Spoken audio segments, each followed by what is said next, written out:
과거와 미래의 나 자신을 한번 비교해보는 과정을 통해서 성장할 수 있길 바랍니다. 네. 그래야만 비극이 아니라 성장이 되는 것 같아요. 예, 네. 그렇습니다. 질투심을 공부하면 비극의 드라마가 아니라 자기 성공의 드라마가 펼쳐집니다. 밥상머리였습니다. 감사합니다. 이번에는 작가님 한번 해보시죠. 마지막 멘트. 저는 아까 그 말, 그러니까 그래야 비극이 아니라 성장이 될 수 있다. 저는 이 말이 되게 좋거든요. 질투심의 비극 대신에 비극 대신에 질투심의 비극 대신에 자기 성장의 드라마가 펼쳐집니다. 이거라도 웃겨야지. 아니 자꾸 너무 이렇게 한참에서 나온. 안녕하십니까, 밥상머리 TV입니다. 자, 오늘도 심선민 작가님 함께 모시고 어른들을 위한 그림책 테라피 3회 질투심을 건강하게 다루는 방법이라는 주제로 얘기 나눠보도록 하겠습니다. 여자들은 좀 질투심을 좀 많이 느끼는 편이거든요. 남자분들은 좀 어떠세요? 남자들도 질투심이 있죠. 권력지향적인 부분이 많습니다. 그래서 허세라고 하죠. 네. 없어도 있는 척 하면서. 근데 여성분들은 오히려 서로 칭찬해 주더라고요. 왜 이렇게 이뻐졌어? 살이 이렇게 빠져서. 전혀, 제가 볼 때는 아무렇지도 않은데. 근데 남자들은 오히려, 얼굴이 그 모양이야? 오히려. 네, 오히려 깎아내리는 쪽으로 막 이렇게 기싸움 같은 걸 많이 하죠. 그러니까 오늘은 그 질투심에 대해서 저희 좀 다뤄보려고 하는데요. 질투심하면 좀 가장 먼저 생각나는 인물이나 동화책 속의 인물이 저는 좀 신데렐라에 나오는 그 언니들이 아닐까 생각을 해보거든요. 네네네. 그 언니들 같은 경우에 그 샤를페로 이제 원작을 보면요, 굉장히 잔인한 방법으로 그 질투심을 이제 표현하는 방법들이 나오는데요. 예를 들어서 신데렐라의 유리구두가 있어야만 왕자랑 결혼을 할 수 있었잖아요. 네네. 그 첫째 언니 같은 경우는 발가락을 자릅니다. 스파르타! 둘째 언니 같은 경우는 뒤꿈치를 자르기도 해요. 너무 잔혹한 이야기라서 네. 원작에만 있고 보통 네. 어린이용에서는 그런 내용은 보통 검열 삭제가 되어 있는데 네, 잔혹하지만 어떤 면에서 본다면 그 언니들이 정말 그 왕자하고 결혼하고 싶은 마음이 얼마나 간절했으면 그렇게까지 했을까 또 이해가 되는 측면도 있기도 하더라고요. 네. 인간의 감정이 이제 본능에서 비롯되는 거잖아요. 이러한 감정들이 우리가 이건 나쁜 감정이야, 굉장히 높은 어떤 도덕심의 잣대를 갖고 얘기를 하자, 그런 측면으로 말씀드리려고 하는 거는 아니고, 이러한 어떤 상황을 통해서 우리가 이 질투심을 오히려 공부함으로써 나를 배우고 좀 겸손함을 배울 수 있거든요. 저희가 이렇게 다루고 있는 여러 가지 감정들이 부정적인 측면만 있는 것은 아닌 것 같습니다. 질투심 하면은 보통 동화에서는 질투심으로 인해서 파멸하는 주인공들 이야기가 많이 있지 않습니까? 네. 신데렐라나 콩쥐팥이나. 근데 그것이 반드시 꼭 나쁜 건 아닌 것 같아요. 네. 질투심을 우리가 그대로 인정하면서 어떻게 하면 긍정적으로 또 승화할 것인지 또 배워보는 시간 가졌으면 좋겠습니다.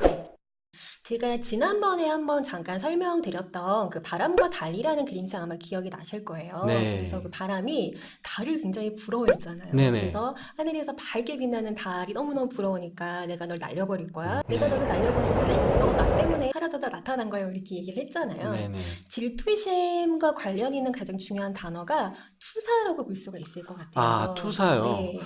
그 프로이트 심리학에서 보통 얘기하는 네. 자아의 방어 메커니즘이라고 하는데, 자신의 문제를 그 외부의 사람이나 대상에게 비추어서 자꾸 정당화하고 합리화한다는 내용인 것 같습니다. 맞습니다. 그러니까 사실에 좀 근거하지 않고 다 너 때문이야. 네. 너 때문에 내가 이렇게 된 거야 라고 좀 남 탓을 하는 그런 그쵸. 좀 방어 기자라고 볼 수가 있을 것 같은데, 특히나 예를 들어서 동생이 태어난 첫째들이 질투를 많이 하는 경우도 있고요. 그렇죠. 차남이라고 네. 하셨는데 네네. 혹시 뭐 형하고 이렇게 질투나 그런 감정들이 혹시 없으셨나요? 있죠. 아버지께서 저보다는 형을 더 많이 챙겨주시지 않나, 이런 섭섭함이 좀 있었던 것 같아요. 네. 대표적으로 제가 이제 필기체를 아버지가 형한테 알려주셨는데 저한테는 안 알려주시더라고요. 영어 필기. 예, 영어 필기체. 그래서 그게 너무 부러웠어요. 물론 이제 이유가 있었겠죠. 안 가르쳐 주신 게 아니라 뭐 너무 바빠서라든지. 웃기는 거는 또 저희 형님은 어머니가 저만 예뻐한다고 그런 거에 대해서 되게 섭섭해요. 아직까지도. 저는 그런 거 같지 않은데. 저는 이제 첫째거든요. 네네. 남동생이 있는데 저는 또 제 나름대로 엄마 아빠 부모님께서 남동생만 좀 예뻐했던 것 같아라는 생각을 저도 이제 많이 했던 것 같아요. 다시 한번 바람과 달 이야기로 돌아왔을 때 저는 음. 그래서 그 달이 참 멋졌어요. 네, 왜냐면 네. 바람이 아무리 뭐라고 해도 참 외연하게 그냥 자신의 자리에서 빛날 음. 때가 되면 빛나고 또 사라질 때가 되면 사라지고 이제 이렇게 했잖아요. 결국 질투심의 문제는 자존감의 문제와 연관이 있다. 네. 자존감에 있는 경우에는 질투심을 느끼지 않잖아요, 우리가. 네. 예, 그런 또 교훈을 배웠던 것 같아요.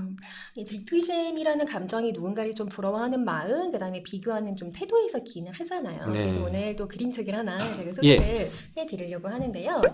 세양쥐와 태엽쥐라는 그림책입니다. 네. 이 책이 지금 절판이 됐다고 해요. 제가 지금 소개하는 책들에서 절판된 책들인가 봐요. 아, 다시 나오겠죠, 우리가 제가 소개하니까.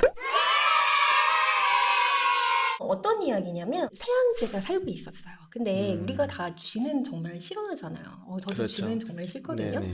그 사람들이 이제 조그만 구멍에서 쥐가 나오면 막 소리를 지르고 네. 너무너무 무서워하는 거예요. 그냥 이 쥐는 조그만 그냥 빵 부스러기 먹으려고 했던 것 뿐인데 내가 뭘 그렇게 잘못했나 싶은 생각도 들고 자기만 이렇게 미워하니까 너무너무 좀 속상했던 거예요. 네. 그런데 그 집에 이 태엽쥐가 살고 있습니다. 이 태엽쥐는 이제 기계의 쥐인데 은샘이라는 아이한테 너무너무 사랑을 받는 태엽쥐예요. 그러니까 새앙쥐 입장에서는 너무 이해가 안 되는 거예요. 네. 왜 겉모습이나 다 똑같은데 나는 이렇게 구박을 받는 것 같고 미움을 받는 것 같은데 이 태엽쥐만 사랑을 받을까? 아, 라고 질투가 생각을 나네요. 했고 네. 결국에는 이 태엽쥐처럼 되기를 원합니다. 어. 소원을 빌 수 있는 뱀이 나오거든요. 음. 이 뱀이 구슬을 구해오라고 해요. 네. 너가 어떤 구슬을 구해오면 내가 너의 소원을 들어줄게 라고 얘기했을 때 아까 새앙쥐가 태엽쥐가 되게 해주세요 라고 빌려고 했었어요. 태엽쥐처럼 되면 사랑을 받을 것 같고 그런데 그렇게 하려는 찰나 태엽쥐가 어떻게 됐냐면 버림을 받게 됐어요. 은샘이가 너무 장난감이 많으니까 태엽쥐를 더 이상 갖고 놀 필요가 없었죠. 네, 질렸군요. 네. 네. 그래서 새앙쥐가 그걸 보고 굉장히 많은 고민을 합니다. 아. 그 다음에 어떻게 했을까요? 글쎄요. 이 소원을 처음에는 태엽쥐가 되게 해달라고 빌려고 했었잖아요. 그렇죠. 그런데 그 소원을 태엽쥐를 나처럼 살아있는 쥐로 만들어주세요 라고 소원을 빌어요. 네. 네.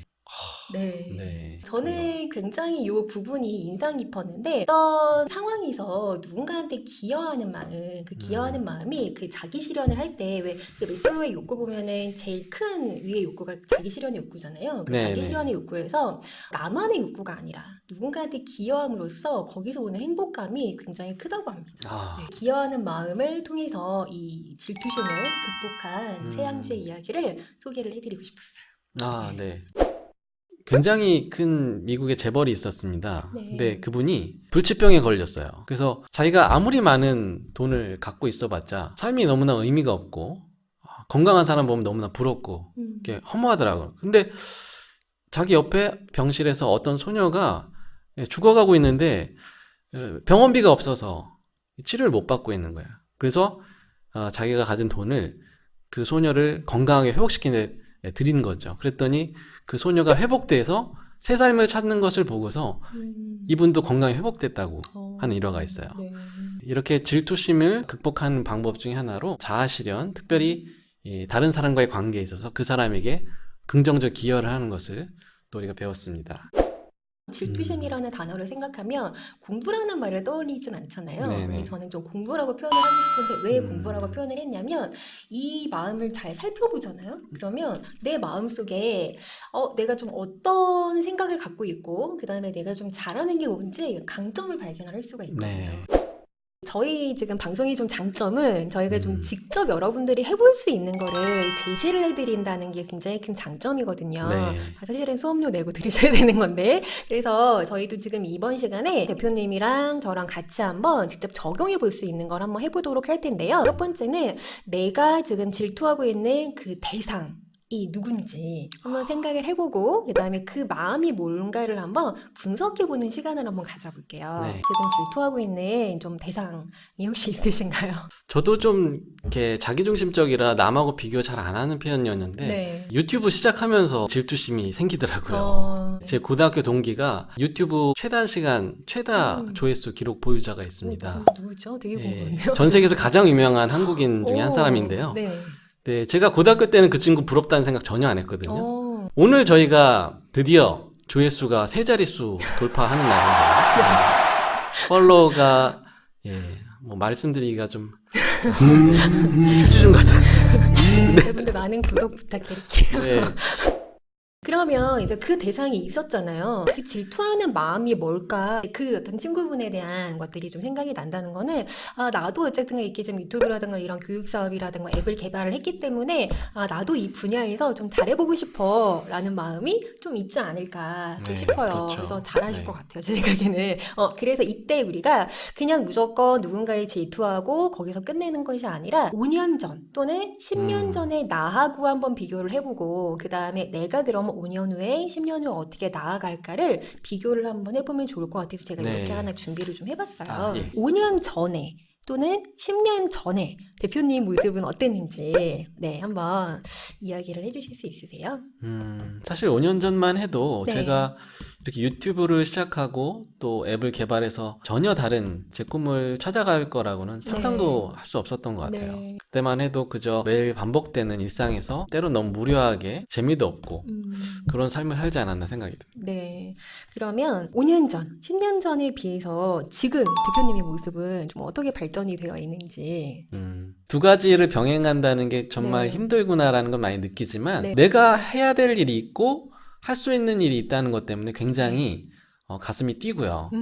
또 뿌듯할 때도 있습니다. 네. 5년 전하고 10년 전에 대표님에 비해서는 많이 좀 성장하셨지 않았을까. 아, 그럼요. 그런 네. 생각이 저는 좀 드네요. 네. 네. 뭐 저도 사실은 5년 전, 10년 전 저를 한번 떠올리면 정말 형편없었던 것 같아요. 그때 이제 뭐 공부방 하면서 막 아이 키우면서 아주 그냥 나름대로 치열하게 산다고는 살았는데 5년 후, 지금 10년 후가 됐을 때 그래도 이렇게 좀 책도 쓰고 이렇게 방송도 하고 또 이제 많은 분들 앞에서 강의도 하고 이제 이런 위치가 됐다는 게 그래도 많이 그동안 성장했구나 그런 생각을 네. 해보거든요. 그래서 저도 수없이 정말 질투를 많이 느끼죠. 근데 그럴 때마다 저는 이렇게 좀 공부해보는 편인 것 같아요.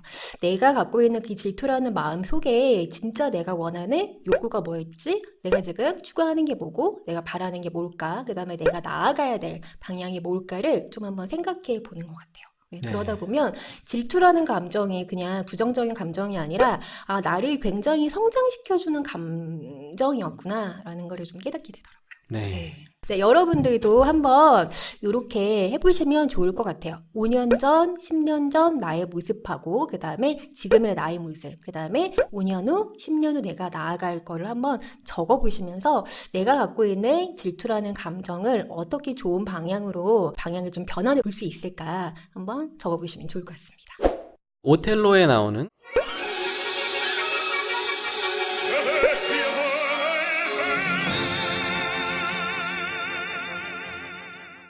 그 이하고처럼 질투심의 화신으로 자신뿐만 아니라 오텔로 부부까지도 네. 파멸로 몰아넣는 그런 캐릭터가 있지만 네. 또 한편으로 특별히 예술 분야 같은 경우는 그 질투심이 굉장한 창작력을 일으키는 경우도 굉장히 많거든요. 네, 맞아요. 예, 대표적으로 교향곡을 완성했던 베토벤이 있는데 그 베토벤이 완성한 그 교향곡의 산맥을 넘고자 브람스라든지 또 브루크너, 말러, 쇼스타코비치 이런 분들이 굉장히 많은 노력을 했어요. 네. 예, 그분을 우러르면서 어떻게든 그걸 넘어보고자 그러면서 예술이 발전해 왔거든요. 질투심을 우리가 부정할 것이 아니라 네. 그 질투심의 대상이 되는 어떤 사람과 비교하지 말고 네. 그렇다면 난 무엇을 할 것인지 예, 여기에 집중하는 것이 정말 중요할 것 같습니다. 네, 제가 그래요. 마지막으로 그와 관련된 책 한 권 소개해드리고 싶습니다. 네. 베니스의 왕자라는 책이에요. 그림 작가 중에 안느 롱비라는 분이 계세요.